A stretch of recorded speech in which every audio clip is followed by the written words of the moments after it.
It's May, what is it, 20th today. I just had this revelation last night. It's kind of been building for a while, and it's that, well, first of all, I'm getting a little bit burnt out. Kind of knew that, but was trying to deny it if I'm being realistic.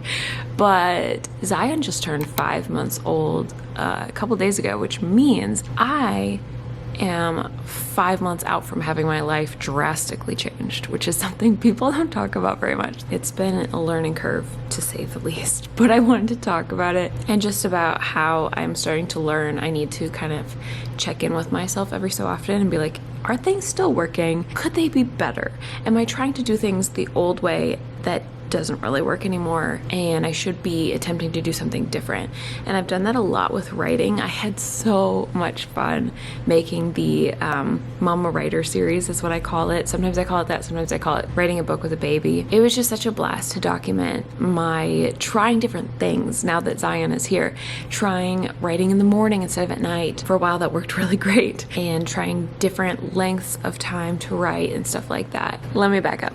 The whole reason I wanted to chat was I was thinking about maternity leave and how I basically only took 1 month off instead of 3. So if you didn't know, I had Zion in December, mid-December, and I took a full month off, like pretty much completely off. I remember the first 3 weeks were rough, like I did not expect that at all. I was like not sleeping, I was struggling. The hormones after you give birth are wild. Like they tell you as you're leaving the hospital and you're like, wait, what? It was hard. It was a really hard time. Just like sobbing over nothing, the changes in my body and not sleeping ever. If you've been a parent, then I'm sure you know what I'm talking about. But if you haven't, for me, nobody could have told me what to expect. It just, you don't know until you know. So anyway, fast forward to about a month in, and I was finally starting to feel more like myself and feel that creative spark come back, because I was just, for that first month, I was like, no. I was struggling with being depressed and not sleeping and not knowing what the heck I was doing as a new mom, trying to just survive. I felt like, who am I? And again, if you've ever been a parent, let me know if you can relate to this, because I don't know if this was just me or not, but it was very much, I wouldn't say an identity crisis so much as I just needed to remember who I was outside of being a mom, I guess. And to me, that meant creating. And I really wanted to have that me time, those pieces of who I was prior to having a baby on top of having a baby. So I wanted to have the, no, it's just a bug, guys. I know.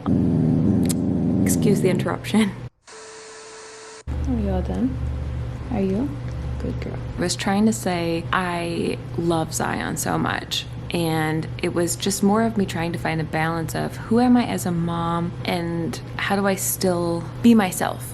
I don't know if that makes sense. I don't know. I don't know if I can put it into better words than that. But I started making videos again. And don't look, Penny. They're right there. Yeah, they're getting the spiders. I know. Don't look. Don't look. It started out 1 video a week, and I quickly moved to doing 2 videos a week. Partially, I think, because vlogs are way faster to record and edit, and I was already doing the writing that the vlogs were recording anyway. That was just creatively energizing me and motivating me and exciting me and making me feel like myself. And it was really important. So I know I needed that, and I also needed to write. So I started writing January 31st or something like that. So about a month and a half after having Zion, I started pretty much coming back to videos, coming back to writing. And that was that. I pretty much was done with maternity leave at that point, because I was working whenever Zion was sleeping. I was doing something and loving it. To be super clear, I really needed that time. I remember somebody on a YouTube video asked me, they were like, do you think you would write more if you weren't doing all these videos? And I told them no, because at the time, no, I wouldn't have written anymore. I was writing as much as I felt creatively able to already, and then I was doing videos on top of that. But now, it's been a few months, it's May, so that would be February, March, April, basically 3.5 months-ish of doing 2 videos a week and trying, for the most part, I think there was a couple weeks I didn't write, but for the most part, trying to write a book and do multiple videos a week. And I just got to reiterate, like, I needed it. But now I feel like I need that other month and a half of my maternity leave. And I don't really know if that's just that I need to slow down, but just stepping back in some way, shape, or form, because on top of the fact that I'm getting tired and I need to go back to like a more normal pace, on top of that, Zion has something called torticollis, which is essentially a very tight neck muscle that has made him tilt his head and prefer turning to one specific direction. And because of that, he has a flat spot on one side of his head, just the one side, from mostly turning that direction. So funny enough, my husband and I noticed it maybe a month and a half in. We're like, he really looks one direction a lot. So we moved all his toys to the other side. And apparently that was really good because we started fixing it without realizing it. But there's still a mild flat spot and he still has a mild torticollis, that tight neck. So now I take him to PT and the chiropractor. It will go down to once a week, but it's been twice a week. And on top of that, I had to get him one of those helmets. They're called a cranial cap, and that is to fix the flat spot because it keeps everything round and it lets that spot kind of grow out into the shape it's supposed to be. What? You don't like his helmet? You don't like his helmet? Zion, what's that puppy doing? Oh,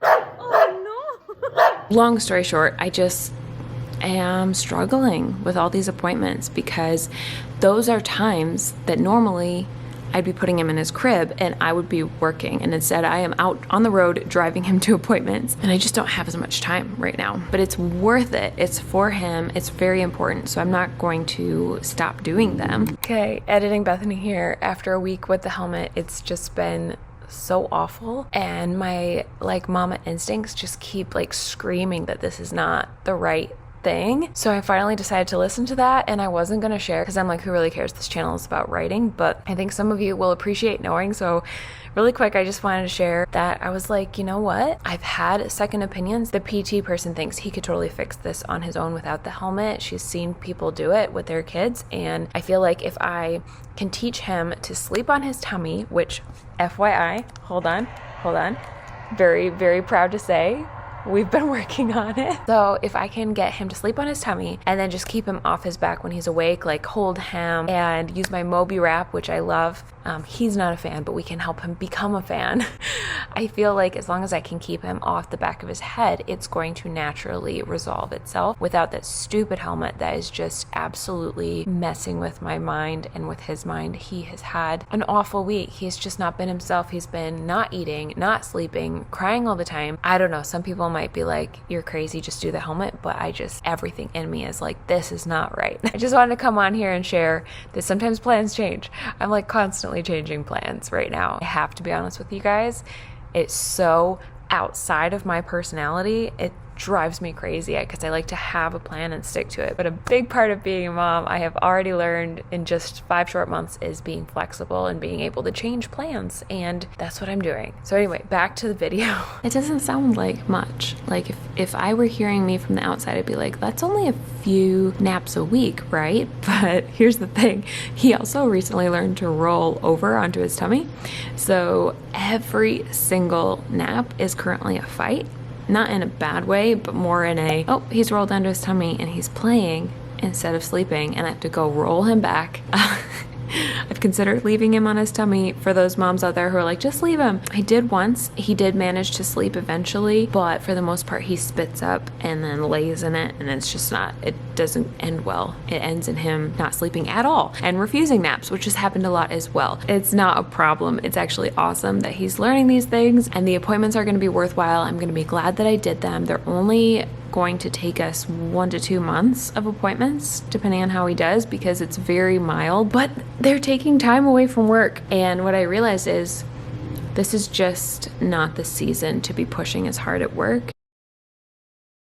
I'm making a lot of excuses, but here's the truth of it. When I do have time to work, when I sit down during a nap that doesn't have an appointment or phone calls to make or bills to pay or whatever else, I still don't want to work. I'm just tired and I just want to watch Netflix. And I've been feeling guilty about that. I recently said this in a vlog as well that I hope will come out eventually. It's going to be like a longer vlog about the writing process of book 3, but the short version is I actually did talk to a doctor about why I was so exhausted all the time, and she had me do a ton of different lab tests, and they came back and I am deficient in vitamin B6, vitamin D, zinc, and iron, all 4 of which contribute to extreme fatigue and other issues. So light bulb moment, no wonder I'm exhausted. I'm realizing, you know what? Maybe I just need the other month and a half of maternity leave. I don't really want to take it all at once because that would be bad for my business. And I'm resisting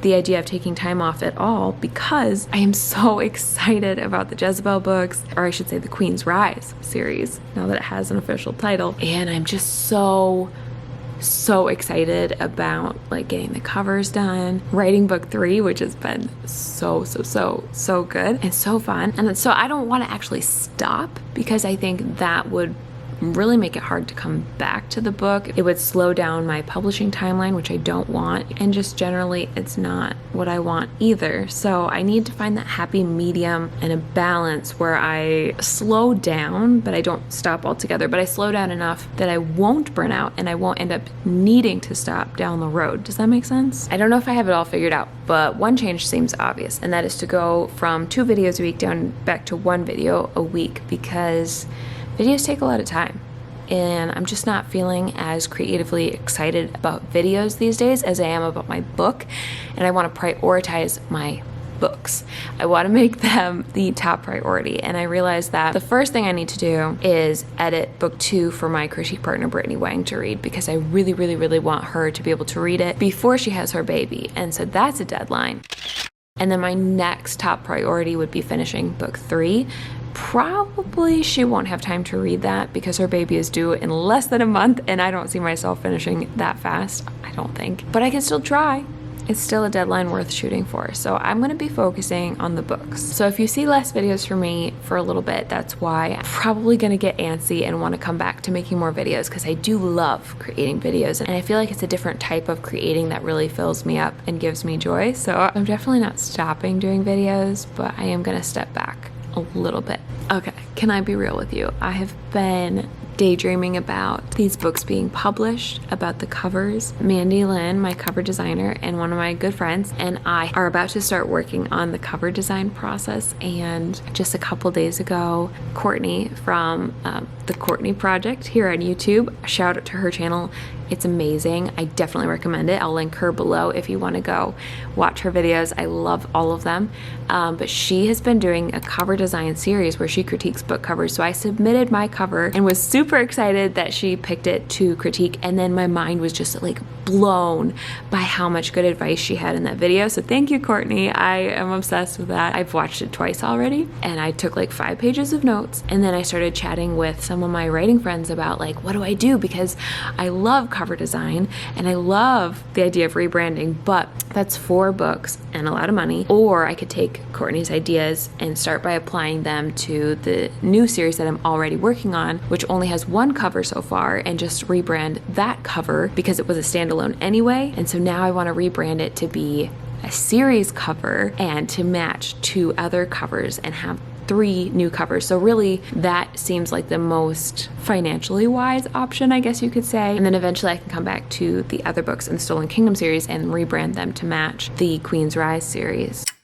Uh-oh, my camera just died. So let me wrap this up by saying, if you don't know what I'm talking about, I will link this video from Courtney below where she talks about my covers specifically, and it's really fascinating if you want to learn some really cool things about cover design and how to have a cover that sells.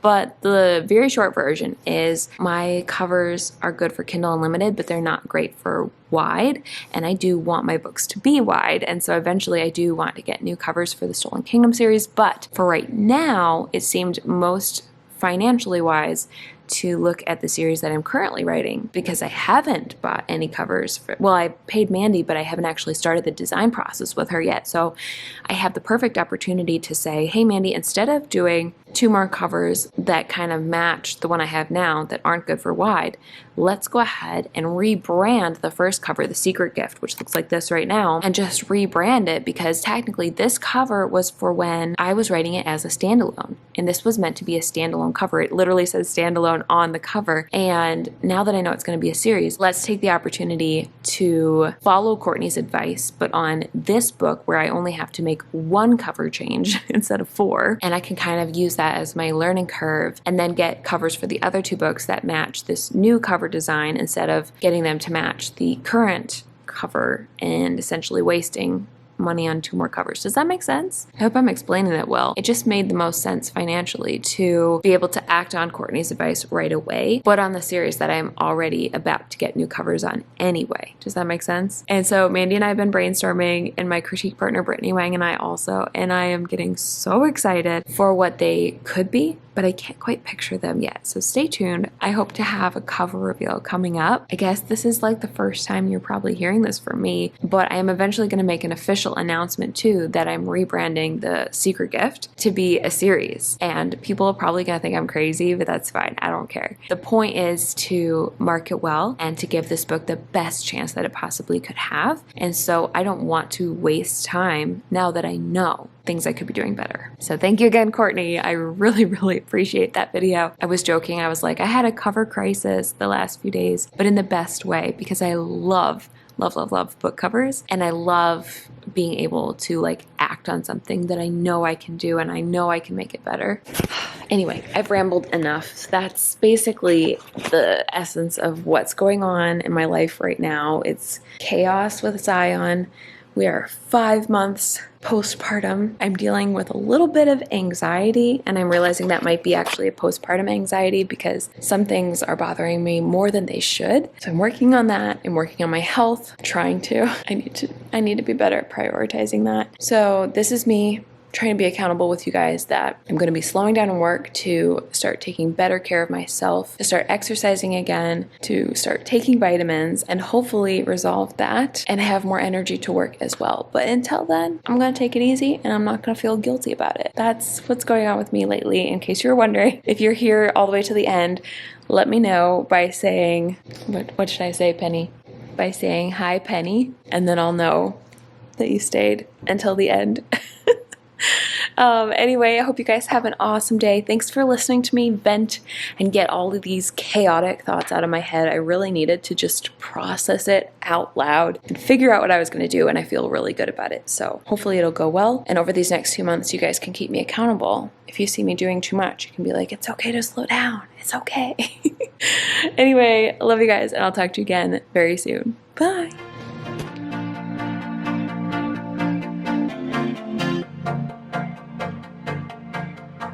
It started